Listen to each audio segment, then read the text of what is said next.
नमस्कार, स्वागत है। आज हम बात करने वाले हैं एक्टिंग की, मतलब अभिनय की कला की। और हम ये जानेंगे कि आखिर इसमें ऐसा क्या है, वो कौन सी एक खास बात है जो इसे दुनिया की बाकी सभी कलाओं से बिल्कुल अलग, एकदम यूनिक बना देती है।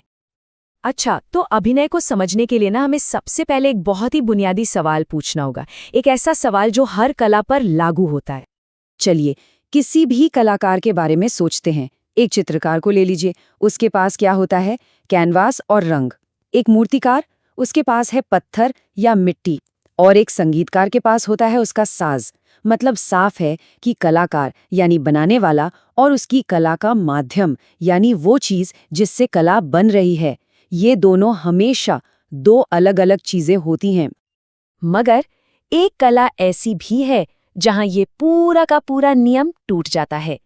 ये जो दीवार है ना, कलाकार और माध्यम के बीच की, वो पूरी तरह से गायब हो जाती है, कोई फासला ही नहीं बचता।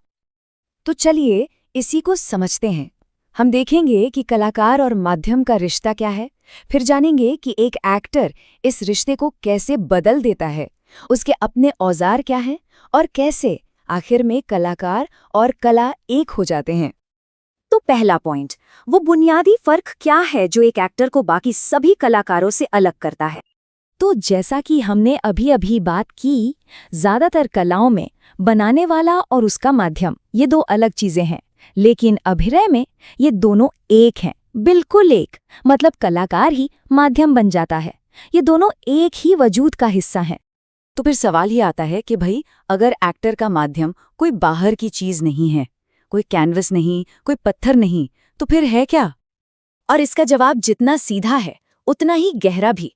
एक एक्टर का माध्यम वो खुद होता है, उसका अपना शरीर, उसकी अपनी आवाज और उसका अपना मन। कह सकते हैं कि यही उसकी मिट्टी है और यही उसका कैनवस भी। चलिए अब ये देखते हैं कि ये जो खुद है, यानी शरीर, आवाज और मन, ये एक एक्टर के लिए औजार कैसे बनता है। और इसकी जड़ें हमें अपने बहुत पुराने प्राचीन नाट्य सिद्धांतों में मिलती हैं। भरत मुनि के नाट्य शास्त्र में इन औजारों को एक बहुत सुंदर नाम दिया गया है, नैसर्गिक। नैसर्गिक का मतलब क्या होता है? इसका मतलब है जो नेचुरल हो, जो अंदरूनी हो, ऐसी कोई चीज नहीं जिसे बाहर से हासिल किया जा सके। ये तो एक्टर के वजूद का ही एक हिस्सा है। तो ये 3 नैसर्गिक औजार हैं, कौन कौन से?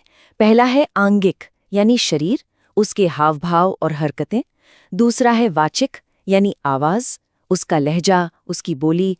और तीसरा है मानसिक, यानी मन, उसके ख्याल, उसके जज्बात और उसकी कल्पना।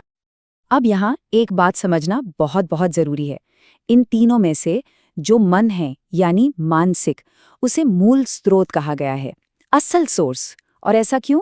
क्योंकि सोचिए, शरीर की कोई भी हरकत हो या आवाज का कोई भी उतार चढ़ाव, अगर उसके पीछे कोई ख्याल या कोई जज्बात नहीं है तो वो तो बिल्कुल बेमानी है ना? अच्छा, ये सब सुनकर एक सवाल जरूर मन में आ सकता है कि ठीक है, शरीर, आवाज, मन, ये तो सब अंदर की बातें हो गई, लेकिन उन चीजों का क्या जो बाहर दिखती हैं, जैसे कॉस्ट्यूम, मेकअप, सेट पर रखा सामान? हाँ, क्योंकि अक्सर तो यही लगता है ना कि इन्हीं बाहरी चीजों से तो कैरेक्टर बनता है, और शायद यही एक्टर की कला का सबसे जरूरी हिस्सा है। लेकिन नहीं, अभिनय का सिद्धांत कहता है कि ये सारी चीजें अपने आप में निशंक निर्जीव हैं। कितना मजबूत शब्द है! मतलब इसमें कोई शक ही नहीं है कि ये बेजान है। तो फिर सवाल ये है कि इनमें जान कौन फूंकता है? जवाब है एक्टर। वो एक्टर ही है जो अपनी अंदरूनी एनर्जी से, अपनी सोच से इन बेजान चीजों को एक मतलब देता है। देखिए, बात को ऐसे समझिए, कॉस्ट्यूम किसी कैरेक्टर को नहीं बनाता, बल्कि एक्टर के मन में जो कैरेक्टर जन्म लेता है ना, वो उस कॉस्ट्यूम को एक पहचान, एक मायने देता है। और सोचिए, जब एक एक्टर अपने इन अंदरूनी औजारों, मतलब मन, शरीर, आवाज और इन बाहरी चीजों के बीच एक तालमेल बिठा लेता है, तब एक बहुत ही खास, एक कमाल की स्थिति पैदा होती है। इस स्थिति को कहते हैं प्रत्यक्ष साक्षात्कार, यानी सीधा साक्षात्कार। एक ऐसा लम्हा जब एक्टर के अंदर जो जज्बात हैं, जो हकीकत वो जी रहा है, वो बिना किसी रुकावट के सीधे देखने वालों के दिल तक पहुंच जाती है। ये कला का एक सीधा, साक्षात अनुभव है। और यहीं से हम पहुंचते हैं इस पूरी बातचीत के सबसे अनोखे, सबसे गहरे सच पर। जरा सोचकर देखिए, एक चित्रकार अपनी पेंटिंग बनाकर उसे बेच सकता है और उससे अलग हो सकता है। एक मूर्तिकार अपनी मूर्ति से दूर जा सकता है। लेकिन एक एक्टर की जो रचना है, जो उसका अभिनय है, वो तो उसी के वजूद का हिस्सा है। उसे खुद से अलग किया ही नहीं जा सकता। और बस यही इस कला का सार है। एक ऐसी कला जहां बनाने वाला और उसकी रचना एक हो जाते हैं। यहाँ पर कलाकार ही कला बन जाता है। तो इस बातचीत को खत्म करते हुए एक सवाल सोचना तो बनता है।